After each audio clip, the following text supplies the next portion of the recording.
This is Al Bane from Al Bane for Leather, and I'm here to talk to you for a moment about the threading procedures for the Cobra 5110 sewing machine from the Leather Machine Company. Okay, so the first things first, we're going to use an industrial thread cone, and we're going to set it right on top of the post on the thread stand. We're going to come off the top of the thread, off the cone, and straight from the back to the front toward the sewing machine. Okay, now I'm going to swap sides. I'm going to come around this side. And now we're going to approach the preliminary tension device. So this device has six little holes in it. And depending on how you thread it, it can develop a lot or it can develop a little tension. So by going in and around, kind of like a barber pole, it will create a ton of friction on this thread. Okay, so you can see how it's wrapping around and making just a lot of tension there. I don't like to run my equipment that hard, so I'll show you the way you can develop much less tension. So I'm going to go in from the top down, skip one, and then come from the bottom up. So there's no barber poling, it's just straight in, straight out. And then to the next one. And then back up. If I could see where it's going, there it goes. So now this setup provides much less tension. So you might be asking yourself, why do you need to increase this tension? That's a very good question. So let's save that for about a minute or two from now, and we'll address that as we go. So the next guide also gives us an opportunity to increase the tension here. So we can barber pole again, the same idea. All these devices with multiple holes thread up a lot the same way. So there you go, you see the thread is corkscrewing around there, and that's going to develop more tension than this procedure that I like to use. Okay, straight in, skip one, and then straight out. Okay, depending on your materials that you're sewing, you may need to increase or decrease the tension, and we'll discuss how that works right now. Remember that question I said hold on to? So this is the primary tension device, and there are these two little discs right here, and you see right here there's a spring. And by cranking down this knob, it compresses that spring, and then that spring in turn pushes pressure force down onto the two tension discs. The thread is going to go in between there, and it's going to create friction by pressing the two discs together.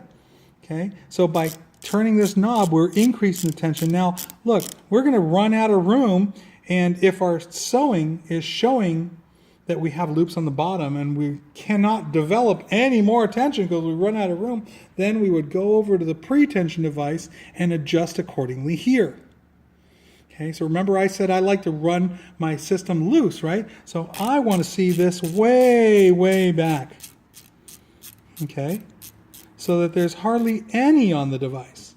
And then that way, if I have to add, I have a lot of latitude that I can move forward to adjust. Okay, so I like mine really slacked off. So the next thing we're going to talk about is this little gap between here. Can you see right here? Okay, these two discs here. The thread is going to come down from and wrap around it in a clockwise direction. So between the two discs, all the way under and out toward the 9 o'clock position. Now that once we're in the 9 o'clock position, we want to make note of this little hook that's in here. So what I'm going to do is I'm going to add a little tension on the pre-tension device with my fingers of my right hand, and I'm going to pull up on the needle thread, and it's going to push up on the take-up spring and go past that little tab. You see where it is? And now it's laying inside that groove. This is the proper setup. Okay, at this point I can let go with my right hand. I'm going to use my right index finger, guide it to the side of this little edge guide, and pop it in. There's a little gap right there that the thread will travel through. I'm going to go up from that thread guide up to this take-up lever,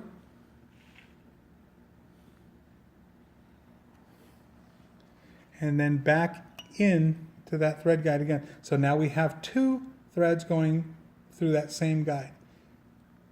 Okay, we're going to move our way down to this piece of felt.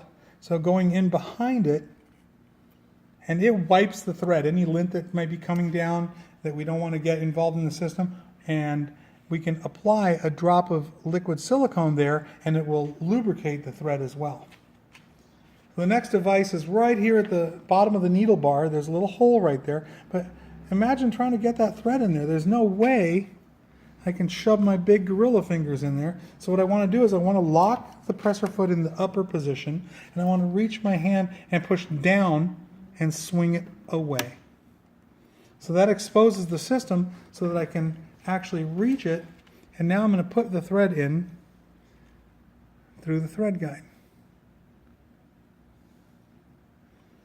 Okay, and then typically from the operator's left to the operator's right. Unfortunately, my thread is frayed.